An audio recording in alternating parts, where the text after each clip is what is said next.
TikTok মানুষের মন ও সমাজে ইতিবাচক প্রভাব যতটুকু ফেলে তার চেয়ে নেতিবাচক প্রভাবটাই বেশি। টিকটক ভিডিও করতে গিয়ে নিজেকে বিপদে ফেলা অথবা অন্য মানুষের বিপদের কারণ হওয়া এখন খুবই স্বাভাবিক ঘটনা। যেভাবে হোক ভাইরাল হতে হবে।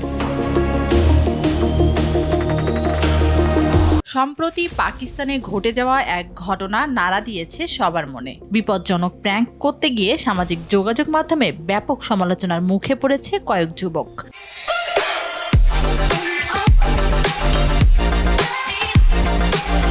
ভাইরাল একটি ভিডিওতে দেখা যায় কয়েক যুবক রেলওয়ে ব্রিজের নিচে একটি গভীর খালে মোটরসাইকেল স্টার্ট করে চাকা দিয়ে পানি ছিটিয়ে দিচ্ছেন। সেই পানি গিয়ে পড়ছে আবার চলন্ত ট্রেনে।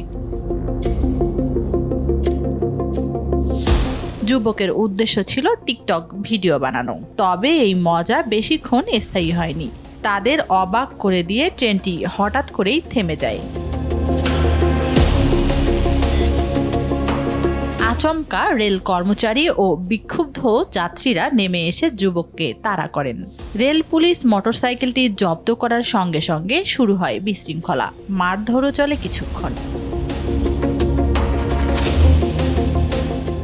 ঘটনা এখানেই শেষ নয়। বিক্ষুব্ধ যাত্রীরা মোটরসাইকেলটিও টেনে হেঁচড়ে তুলে নেয় ট্রেনে।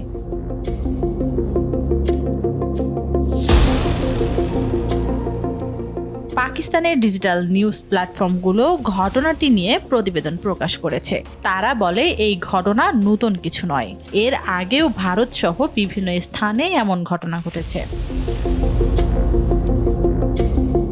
ভাইরাল বিষয়টি অনেকের মানসিক রোগে পরিণত হয়েছে।